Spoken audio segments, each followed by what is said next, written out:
suami yang mencoba, pria yang mencoba kemudian bergaul di luar hal yang dibenarkan dan mencoba untuk berzina, pasti akan gelisah hidupnya. Puncaknya apa? Kesuksesan akan berpengaruh.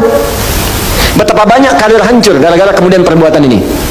Ya, betapa banyak kebahagiaan hilang, hancur rumah tangga, berpisah kemudian, anak-anak kemudian jadi terlantar.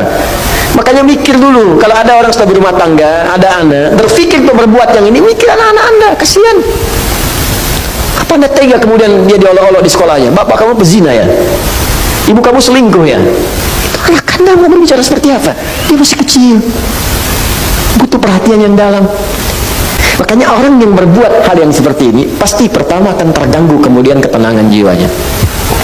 Kesuksesannya akan berpengaruh, kebahagiaannya akan sirna, dan yang paling dahsyat adalah biasanya ini akan fatal, berpengaruh kepada kecerdasan dan yang lainnya. Ya, bisa kecerdasan kepada otaknya, intelektual, bisa kecerdasan pada emosinya. Banyak Pak Ustadz orang yang zina pintar otaknya, tapi emosinya tidak ada. Untuk apa pintar otaknya dan emosi tidak terkendali? Banyak orang tak mampu mengendalikan emosinya sehingga kepintarannya menghasilkan mafsadat yang lebih luas lagi. Pintar bikin senjata digunakan untuk bunuh orang. Pintar pakai teknologi digunakan untuk menipu orang lain, merusak dan sebagainya. Maka apa manfaat dari kepintarannya? Tidak ada. Apa hukumnya suami yang berselingkuh dan pergi dengan perempuan lain?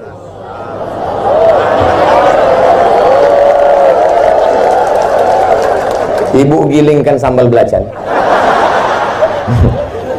Selanjutnya tahu sendiri dah. Dalam Islam, jika suami menelantarkan istri dalam 3 bulan berturut-turut tanpa memberi nafkah lahir dan batin, maka jatuhlah talak satu kepadanya. Apakah setelah jatuh talak itu suami saya akan terus walaupun pergi 100 tahun talak tak jatuh? Walaupun pergi 100 tahun, kalau tak bercerai talak tak jatuh. Saya sendiri buat lagu itu. Maka bagaimana bisa talak jatuh? Karena diikat sirat ta'liq oleh kompilasi hukum Islam Indonesia. Berikut ini pembacaan sirat ta'liq oleh mempelai laki-laki. Jika saya meninggalkan istri saya 3 bulan lamanya berturut tanpa memberikan nafkah batin atau menyakiti fisiknya, lalu dia datang ke pengadilan agama. Ingat itu. Kalau dia tak datang, tak jatuh talak. Datang ke pengadilan agama, digugatnya, barulah hakim itu dilimpahkan oleh mempelai ke hakim, maka jatuh tak sah. Kalau dia tak datang, tak jatuh. Ini mesti dipahami dengan baik. Oleh sebab itu menikahlah dengan bertanggung jawab. Kalau dia selingkuh begini bagaimana Pak Ustadz? Ibu punya walinya 6. Yang pertama ayah, yang kedua datuk, yang kedua 3 abang, yang keempat adik, yang kelima pakcik, abdi ayah atau abang ayah, supaya dipanggilnya laki-laki. Setan, sini kau sebentar. Ini anak kemanakan kami ini bukan kau jumpa di tong sampah. Kami ini orang terhormat berbudi bahasa. Jangan kau buat macam ini.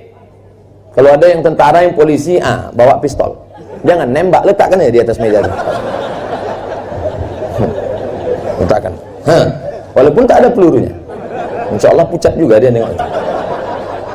Jangan dibiarkan anak kemanakan kita begitu. Dan yang perempuan pun jangan, ini kan masalah rumah tangga kami, ini kan privasi kami. Itu entertainment. Ini bukan masalah privasi. Kau tanggung jawab walimu. Wali bukan tugasnya hanya waktu nikah saja. Tapi kalau sudah dikasih tahu dia tak juga berhenti, maka kau gugat dia ke pengadilan.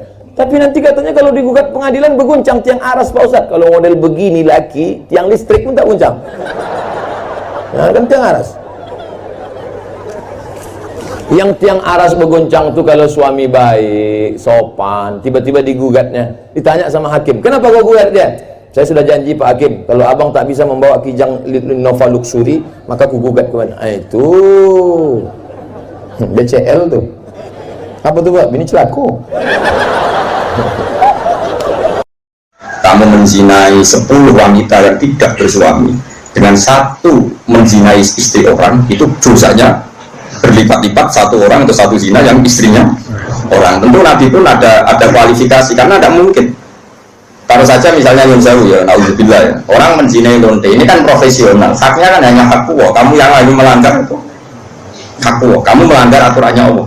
Tapi kalau menzinai istrinya orang, apalagi orang ini merasa istrinya ini afifah, apa? Afifah kalau betul Rasulullah. gak mau zina lah, Afifah. Kayak apa? Jadi bojomu pamit neng mall karena suaminya Afifah disilai mobil digarani ATM. Terus beliau demenan. Kayak apa? Mantap mobil diganggu fasilitas dari suaminya. Kayak apa? Makanya Nabi jelas menghentikan dosa besar itu antuzania bihalilati jari, kamu menzinai istri orang. Istri orang pun di kelas-kelas dan terutama istrinya tetangga. Ada urutannya. Sehingga kalau seperti ini Nabi tegas sampai misalnya Nyon Sewu ada hukum rajam.